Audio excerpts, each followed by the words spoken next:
You know, sometimes you tell your partner, relax and enjoy, truly meaning it, thinking you're being supportive.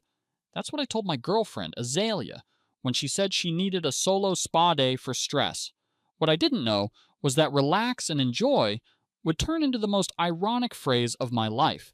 Because a few hours later, a simple thank you photo from a business client didn't just ruin my day, it blew up my entire world. Before I tell you how that single picture exposed a web of lies, cheating, and eventually attempted fraud, make sure you hit that subscribe button and ring the bell. You don't want to miss the insane stories we uncover here. My name is Eamon, and up until a few months ago, I thought my life was pretty good. I'm 32, run my own digital marketing agency, and I was living with my girlfriend, Azalea, who's 29. We'd been together for just over 2 years, and she'd moved into my apartment about 6 months prior. Life felt stable, comfortable. Lately, though, Azalea had been talking a lot about stress from her work. She seemed distant sometimes, more glued to her phone, those hushed work calls on weekends. But I chalked it up to genuine pressure. So when she announced one morning that she'd booked a full-day treatment package at that new luxury spa downtown for some much-needed me time, I didn't think twice. Relax and enjoy, babe, I said, kissing her goodbye. She beamed, said it was exactly what she needed, and headed out, looking forward to her day of pampering. I genuinely felt good for her. That feeling lasted until around 2 p.m. That's when my phone buzzed. It was a text from Lyora. Lyora recently took over ownership of one of the luminous spa locations, a chain with a few spots, and she's one of my marketing agency's clients. We'd been working together for about 6 months, mostly email and video calls, strictly professional. I'd never actually met her in person, and she'd never met Azalea. Her text read, "Thanks for the referral, Eamon. Always appreciate your support." Attached to the message was a photo. My stomach didn't just drop, it plummeted into an icy abyss. There was Azalea, looking radiant, not a care in the world, champagne glass in hand, a plush white spa robe wrapped around her, and her arm wrapped snugly around a guy. Not just any guy. Orion, her ex-boyfriend. The one she swore up and down was ancient history. A closed chapter. Someone she never ever thought about. And there they were, in matching spa robes, looking for all the world like a couple enjoying a romantic retreat. The background was unmistakably a luxury spa suite. Lyora, bless her unintentional heart, had absolutely no idea Azalea was my girlfriend. She just assumed I'd referred a couple of new customers who had apparently booked under Orion's name. Small world, huh? Or maybe just a very cruel one. In that instant, as I stared at that photo, feeling the blood drain from my face, all the little inconsistencies, the nagging doubts I'd pushed aside, came crashing back with horrifying clarity. Her sudden girls' nights that ran inexplicably late, the times her phone would ding with a message and she'd instinctively flip its screen down, those mysterious work calls on weekends. It all clicked. This wasn't just a random, unfortunate encounter. This was planned. This was deliberate. This was betrayal.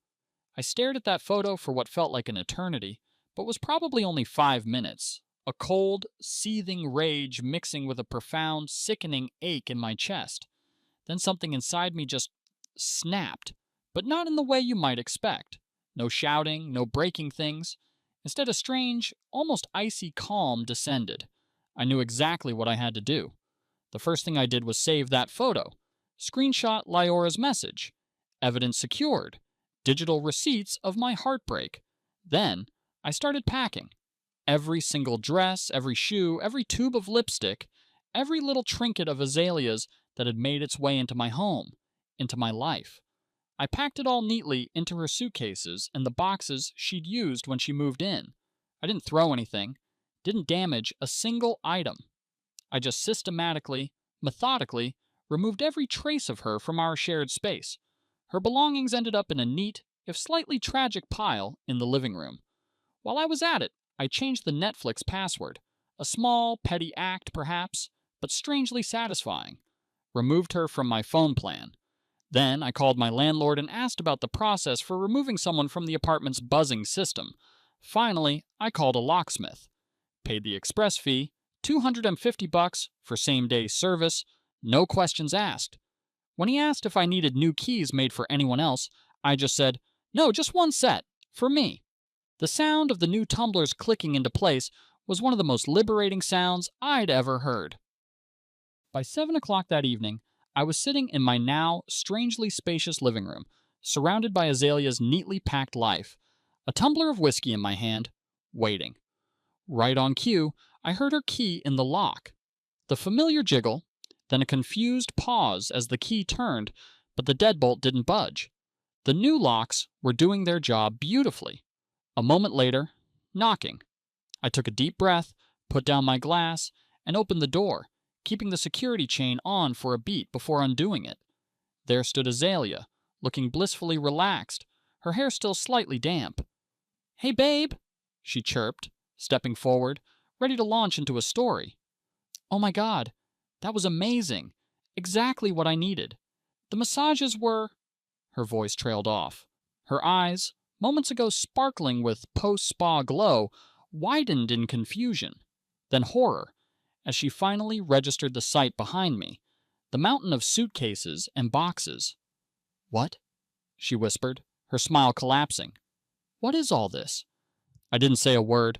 I just held up my phone, the screen illuminated with that damning photo, Leora's gift. I watched her face. Confusion turned to shock, then to a ghastly pale recognition. Her eyes darted from the phone to my face, then back to the photo, her composure shattering like cheap glass. I can explain," she stammered, her voice suddenly thin and reedy. "It's not, Eamon, it's not what it looks like." "Oh, really?" I finally spoke, my voice flat, devoid of the turmoil churning inside me. "So you weren't on a romantic spa date with Orion today, in matching robes, while you told me you needed me time because you were so stressed?" Her eyes flickered wildly. Where did you even get that?" "Lyora, the owner of Luminous Spa? She's one of my clients," I said, the words tasting like ash. "Small world, isn't it? She thought you two were a referral. From me. Booked under Orion's name." The last bit of color drained from her face. The excuses started then, a frantic, desperate torrent. "It was just catching up. We just ran into each other there totally by coincidence. It wasn't romantic, I swear. He was just being friendly." I just shook my head, a deep weariness settling over me. "Your things are packed, Azalea," I said, my voice low but firm. "You should go." That's when the tears started. Predictable, performative tears. The begging, the "I made a terrible mistake," the "it meant nothing," the "please, Eamon, we can work through this." When that didn't get the reaction she wanted, the tears dried up with suspicious speed, replaced by a flash of anger. "You're overreacting," she snapped, her voice rising. "This is insane. Where am I supposed to go? You can't just throw me out like this." "Wherever you were planning to sleep all those nights you told me you were working late, I guess," I replied, the calmness in my own voice surprising even me. "Or Orion's place. He seemed quite comfortable with you earlier." I gestured to her bags. "And I'm not throwing you out. Your belongings are packed neatly. You're free to take them." The look of utter betrayal on her face, as if I were the one in the wrong, was almost comical. Eventually, after more futile arguments and crocodile tears, she called her friend Briar. Briar arrived, shot me a look of pure disgust, like I was the lowest form of scum on earth, and they started loading Azalea's things into her car. As they were leaving, Azalea turned back, one last parting shot. "You'll regret this, Eamon," she said, her voice laced with venom. "When you calm down, you'll see this was an overreaction." I didn't say a word. I just closed the door, the click of the new lock echoing in the sudden, profound silence of my apartment. Overreaction? I didn't think so. It felt like the most rational decision I'd ever made. It's been a week since Spagate, as I started calling it in my head, and if I thought closing the door on Azalea was the end of it, I was sorely mistaken. Things, as they say, have escalated. First, Azalea texted a few days later, from a number I hadn't yet blocked, apparently, asking if she could pick up her remaining things, a few larger items that wouldn't fit in Briar's car. I replied curtly, "Wednesday, 6 to 8 p.m., I'll be home." 6:30 p.m. On Wednesday, the doorbell rings. I open it, braced for another round of drama. But I wasn't braced enough for this. It wasn't just Azalea. It was Azalea, her ever-loyal friend Briar, and Orion. Orion, the ex, the spa companion, standing there on my doorstep like he had every right to be. The sheer, unmitigated audacity was breathtaking. "Why is he here?" I asked, my voice dangerously quiet, my eyes fixed on Orion. He had this insufferable smirk plastered on his face, the kind that just begs to be wiped off. Azalea wouldn't meet my eyes. She mumbled something about, "He has a truck. For my things." Right, of course. I managed to keep my voice even. "Fine. The boxes are right inside. Get them and go." As they started to move things, I noticed Azalea trying to edge past me, heading towards the bedroom. "Where are you going?" I asked, blocking her path. "I need to check if you packed everything," she said, a hint of defiance in her voice. "I did," I stated flatly. "Everything that is yours is right here." And that, apparently, set her off. "Your apartment?" she shrieked, her voice shrill. "I've lived here for 6 months. I have rights." "Not according to the lease you never signed," I shot back, my patience wearing thin. This was my apartment and my name solely on the lease. She'd moved in, yes, but legally, she was a guest. A very, very overstayed guest at this point. That's when Orion decided to play the hero. He stepped forward, puffing out his chest like some B-movie tough guy. "Don't talk to her like that, man," he growled. I swear the restraint it took not to laugh in his face was monumental. "You," I said, pointing at him, then at Azalea and Briar, "have exactly 2 minutes to get these boxes out of my apartment and leave before I call the police for trespassing." "You're being such an a-hole," Azalea cried, her voice cracking. "She made one mistake." "A mistake," I corrected her, my voice like ice, "is forgetting to pick up milk from the store, booking a couple's spa day retreat with your ex-boyfriend while lying to your current boyfriend, then bringing the ex to his apartment after you've been kicked out. That's not a mistake, Azalea. That's a series of very deliberate choices. They grabbed the last of the boxes, their movements hurried now, the bravado gone. As they were leaving, Azalea, ever the opportunist, turned back one last time. "What about the money I contributed to bills?" she demanded. "And the furniture we bought together?" "The furniture we bought together," I informed her dryly, "was a $50 lamp from Target and a couple of throw pillows, all of which are in those boxes you're carrying. As for bills, you paid about $350 a month towards utilities and groceries while living rent-free in my $2,000 a month apartment for 6 months. Consider us even. In fact, consider yourself lucky." She scoffed, but there was no fight left in her. They finally left. I double-locked the door, the silence feeling heavier this time, but also, somehow, cleaner. The drama, however, was far from over. It just mutated. After the Orion escorted pickup fiasco, I started getting texts from Azalea's sister, Juniper. Juniper was someone I'd always gotten along with, always thought was level-headed. Her texts, though, were full of bewildered accusations. "Eamon, you didn't even give her a chance to explain. Orion just ran into her at the spa. It was a coincidence. You're ruining her life over nothing." I didn't even bother to explain to Juniper that luxury spa couples packages at Luminous Spa, the kind Azalea and Orion were so clearly enjoying in Leora's photo, needed to be booked at least 3 days in advance, often more. This wasn't a coincidence. This was a premeditated romantic rendezvous. The level of denial, or perhaps just willful ignorance, from Azalea's entire camp was staggering. Then came the social media assault. Azalea posted a vague, tearful Instagram story, all artistic black and white filter, of course, about the pain of learning that people you trust can turn on you in an instant, and the unbearable agony of being discarded without even a conversation. Suddenly, some of our mutual friends started reaching out, their messages ranging from confused, "Dude, what happened with you and Azalea?" to vaguely accusatory, "Azalea seems really heartbroken. What did you do?" She was painting herself as the tragic victim, and me as the cruel, unfeeling monster. It was infuriating. And then, Azalea's mother called me. Mrs. Henderson. Her tone was disappointed, almost scolding. Eamon, she said, her voice laced with that specific brand of maternal disapproval, I raised my daughter to be forgiving and understanding. I always thought you had those qualities too. With all due respect, Mrs. Henderson, I replied, trying to keep my voice calm and respectful. Azalea was on a romantic spa date with her ex-boyfriend, Orion, while she told me she needed alone time to de-stress. I saw photo evidence. She says it wasn't planned, Eamon, that it was a misunderstanding, Mrs. Henderson insisted.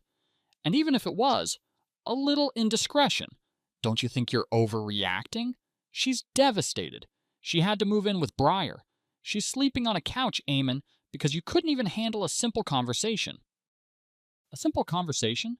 About her systematic betrayal? I'm truly sorry she's uncomfortable, Mrs. Henderson, I said, choosing my words carefully.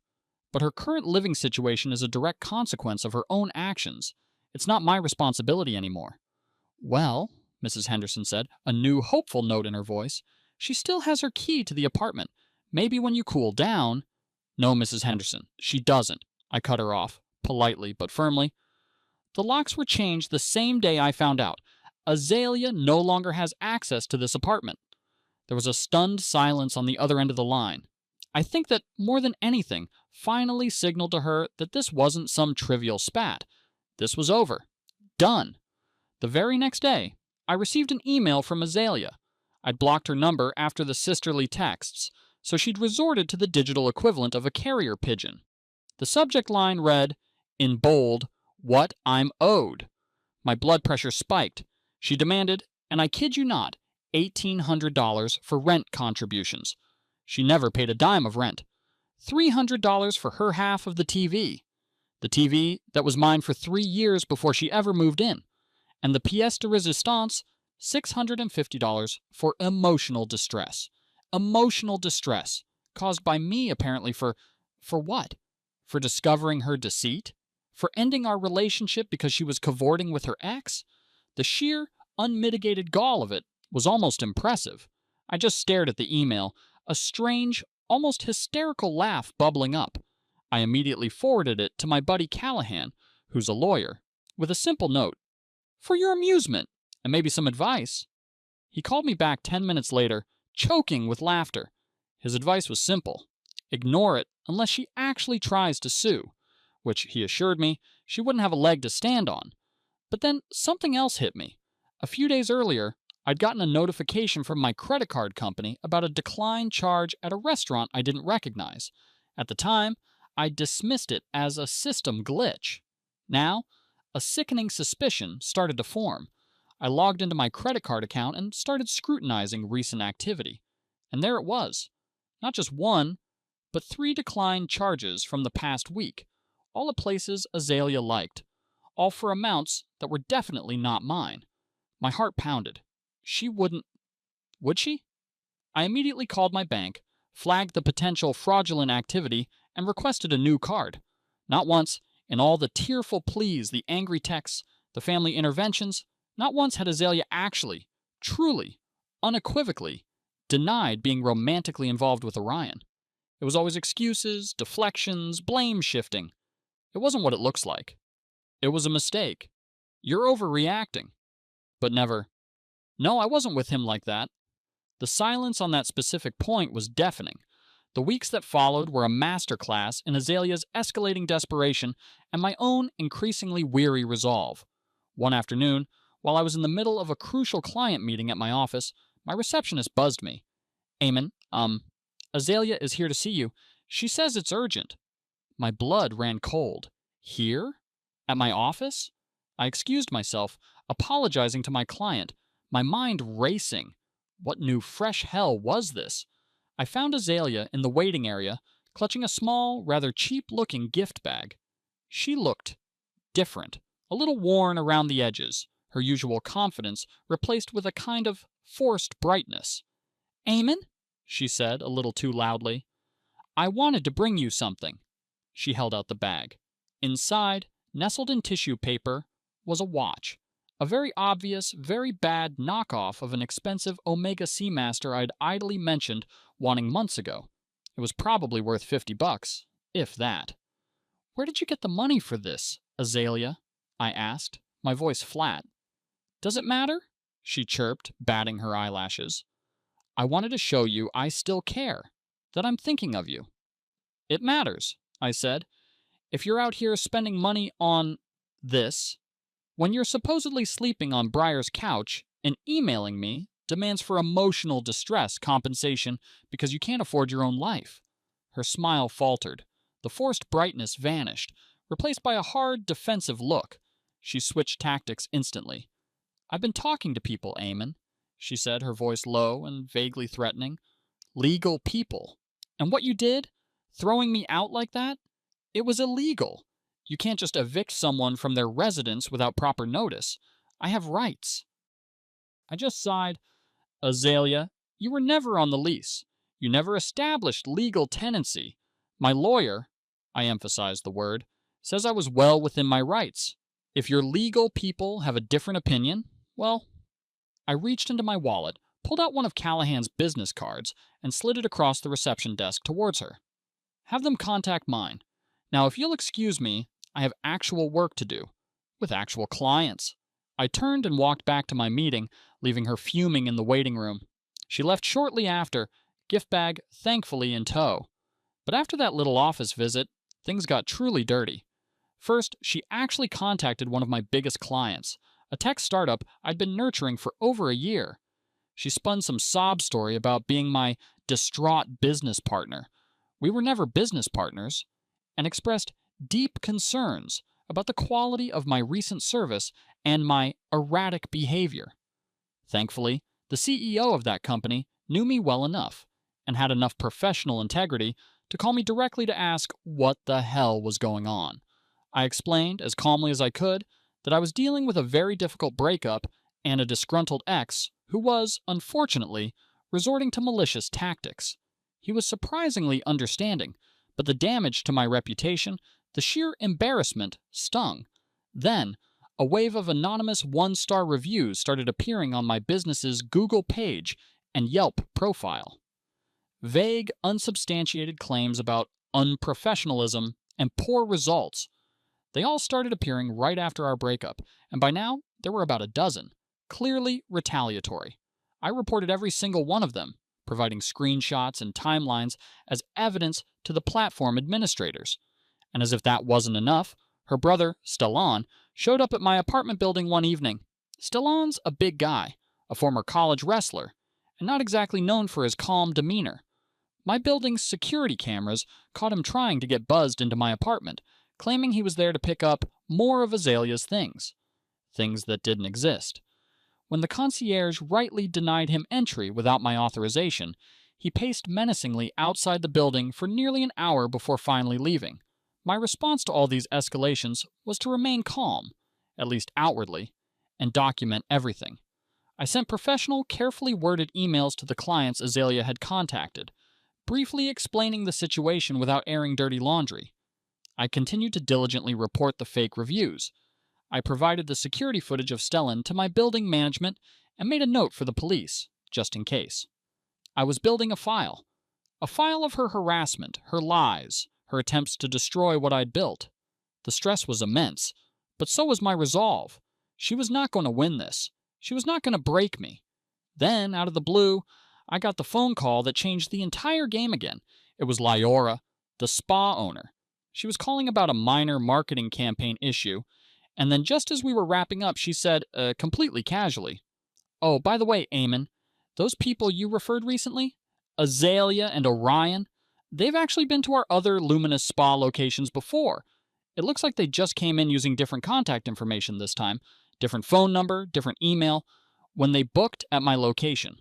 Looking at our central system, they've booked couples packages at our partner spas at least 3 times in the last month alone. The last month. While Azalea and I were still officially together. While she was supposedly stressed from work, needing me time. While she was probably texting Orion, planning their next relaxing getaway on my emotional dime. 3 other times, at least. This wasn't a one-time mistake, a moment of weakness. This was a calculated, ongoing affair, a pattern of brazen deceit, a cold, righteous fury sharper and more focused than anything I'd felt before, solidified in my gut. The vague hurt, the bewildered sadness, it all burned away, leaving behind a steely determination. I asked Lyora, trying to keep my voice even, "Do you happen to know when their next appointment is booked?" She clicked around in her system. "Looks like... yes. They're scheduled to come into my location again this Saturday afternoon." "Thank you, Lyora," I said, my mind already formulating a plan. "You've been incredibly helpful, more than you know." That Saturday, I found myself sitting at a small table in the cafe directly across the street from Lyora's luminous spa. I ordered a coffee I didn't really want and settled in to wait. Sure enough, at precisely 1 o'clock p.m., a familiar car pulled up. Out stepped Azalea, laughing, followed by Orion, his arm already reaching for her hand. They walked towards the spa entrance, intertwined, looking for all the world like any other carefree couple about to enjoy a luxurious afternoon together. I lifted my phone, zoomed in, and snapped a series of photos. Clear, undeniable proof. Not that I needed more, but this felt symbolic. I let them go inside. Then I picked one of the best shots, Azalea gazing adoringly up at Orion as they were about to enter the spa, and sent it directly to her phone. My message was simple. Still nothing? Still an overreaction on my part? Enjoy your spa day. The backpedaling, the frantic texts from her started almost immediately. A flurry of, "Eamon, please, let me explain," and "It's not what you think," and "Can we please talk?" I didn't respond to a single one. Instead, I calmly attached the photos, today's and a reminder of Lyora's original, to a series of emails. I sent them to everyone who had contacted me defending Azalea, everyone who had bought her victim narrative, her sister, Juniper, her loyal friend, Briar, even her mother, Mrs. Henderson. My accompanying message was brief and to the point. FYI, this is what Azalea claims was a one-time accidental meeting. This was today. Draw your own conclusions. The fallout, as they say, was nuclear. Juniper, her sister, actually called me, voice choked with tears, to apologize profusely. "Eamon, I am so sorry. I had no idea. She lied to all of us. I feel like such an idiot for believing her." Even Briar, Azalea's staunch defender, went completely silent. No more disgusted looks, no more snide remarks, just silence. Only Azalea's mother, Mrs. Henderson, tried to double down, bless her maternal, if misguided, heart. "Well, Eamon," she huffed when I briefly answered her call, "you clearly weren't meeting her needs if she felt she had to turn to someone else." I just said, "Goodbye, Mrs. Henderson," and hung up. Some people you just can't reach. The final, beautiful, almost poetic nail in the coffin of Azalea's charade came a few days later. She actually had the audacity to post a new photo on her Instagram, a saccharine, filtered picture of her and Orion, beaming, champagne glasses raised, tagged at, where else? Luminous Spa. The caption read, "Sometimes things fall apart, so better things can fall together. Hatch new beginnings. Hatch blessed. Hatch happy." The sheer, unadulterated gall. It was almost performance art. At that point, I just laughed. She was someone else's problem now. Completely. You'd think, after being so thoroughly exposed after alienating her own sister and even her ride-or-die bestie, Azalea might finally crawl under a rock and stay there. But no. About 2 months after Spagate, she made one last, desperate, almost pathetic attempt to rewrite history, and, let's be honest, probably get some money. It was around 10 p.m. on a Tuesday. My doorbell buzzed. I checked the intercom camera. It was her, Azalea, looking rough, tired, disheveled, a shadow of the polished woman I once knew. I kept the security chain firmly on the door when I opened it. "Azalea," I said, my voice flat, "what do you want?" "Eamon, please," she begged, her voice raspy. "Can I just come in? Just to talk? For 5 minutes?" "No," I said. "You can say whatever you need to say from out there." Her shoulders slumped. "Orion and we broke up," she said, trying to inject a note of tragedy into her voice. "It was a huge mistake. He He took advantage of me, Eamon. I was vulnerable. That's unfortunate for you, Azalea, I replied, unmoved, but it doesn't change anything between us. But don't you see? She pleaded, tears welling up in her eyes. They looked genuine this time, or maybe she was just a better actress now. I made a mistake, a terrible mistake. Everyone deserves a second chance, don't they?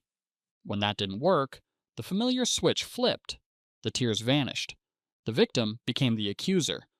Fine, she snapped, her voice hardening. Yes, okay, we were seeing each other, but you were always working, Eamon, always so distant.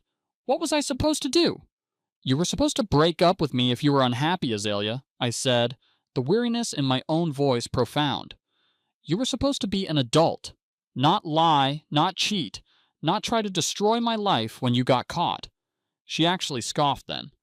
We weren't technically cheating, she said, a bizarre note of pride in her voice, as if this distinction somehow absolved her. We never actually slept together while we were, the sheer absurdity of it, the mental gymnastics. I just couldn't anymore. Goodbye, Azalea, I said, and started to close the door. Wait, she cried, her hand shooting out to stop it. Eamon, please, I need money. I can't make rent at my new place. It's just a loan until I get back on my feet. Please, Eamon, just $800. That's all I need. I'll pay you back, I swear. Ask Orion, I said, my voice like stone. Her face crumpled. We're not really broken up, okay? She admitted, her voice barely a whisper. But we're fighting a lot, and he's being really difficult about money right now, and I just closed the door. Slowly, deliberately. And this time, I knew it was for good. The next day, just for kicks, my lawyer buddy and I were vindicated. I received a hilariously generic email from some no-name legal firm, probably Azalea herself using a template, demanding $2,500 in compensation for personal belongings allegedly not returned and emotional distress. My attorney sent back a formal, very professional response, requesting a fully itemized list of these supposed belongings, along with dated proof of ownership for each item, and a detailed breakdown of the emotional distress claim. We never heard back. Shocker. And then, the final rotten cherry on top of this whole sordid Sunday. Leora called a few weeks later, ostensibly about our ongoing marketing work. Then she said, "Oh, Eamon, by the way, I had to ban those former referrals of yours, Azalea and Orion, from all luminous spa locations." My ears perked up. "Oh? What happened?"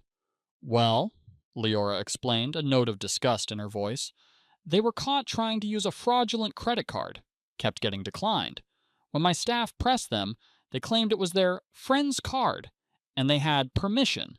My manager, thankfully, didn't buy it, checked the name on the card against their booking info, and realized something was very off. We have a zero-tolerance policy for that kind of thing." My blood ran cold. I asked her for more details. If she happened to remember the name on the card, she did. It was mine. That card I'd canceled weeks ago after noticing those suspicious declined charges. Azalea had either memorized my credit card details, or more likely, had taken a photo of my card at some point when we were together. Looking back at my old statements, which I did immediately after that call, I found at least a dozen more declined attempts at various luminous spa locations, and a few high-end restaurants in the weeks after our breakup, after I'd changed the locks and kicked her out. Thankfully, the fraud alert I'd put on the account after the first few suspicious declines, and then canceling the card altogether, had prevented any actual charges from going through. But the intent, the sheer brazen intent to continue using my money, my resources, even after everything she'd done, it was sickening. I immediately did a thorough check of all my other financial accounts, changed all my passwords again, just to be safe. I decided not to pursue legal action against her for the attempted fraud. The charges hadn't gone through, and honestly, the thought of dragging this out in court, of giving her any more of my time or energy, was just exhausting. She wasn't worth it. As for me, life, surprisingly, is really, really good now. My business is thriving. Ironically, those fake negative reviews, once Google and Yelp removed them after I provided evidence, actually created a bit of a buzz. Some new clients even mentioned they'd looked me up because they were curious about the drama and then were impressed by my actual portfolio and testimonials. So thanks for the free marketing, Azalea. I've renovated parts of the apartment, finally getting rid of the last traces of her questionable decorating taste. It feels like my space again. I've even started boxing again, hitting the gym regularly. Something Azalea always used to complain took up too much of my time and made me too sweaty. Funny how those little criticisms suddenly seem like signposts you missed. And Lyora? Last weekend, I finally met her in person. We were both at a local business networking event. After working together remotely for all those months, it was great to finally put a face to the name, especially the face of the woman who, however inadvertently, had set me free. We got talking, really talking, and realized we have a surprising amount in common beyond just marketing strategies. Nothing romantic, not yet anyway, but a genuine, easy friendship is definitely forming. There's a spark there, a comfortable connection that feels refreshing, healthy, and perhaps the most satisfying little piece of closure. I received a text message a few days ago. It was from Briar, Azalea's formerly loyal best friend. Just 2 short sentences. Eamon, you were right about V. Sorry I didn't see it sooner. She tried the same credit card trick with me last week. Unbelievable. Seems Azalea's destructive patterns extend beyond just romantic relationships.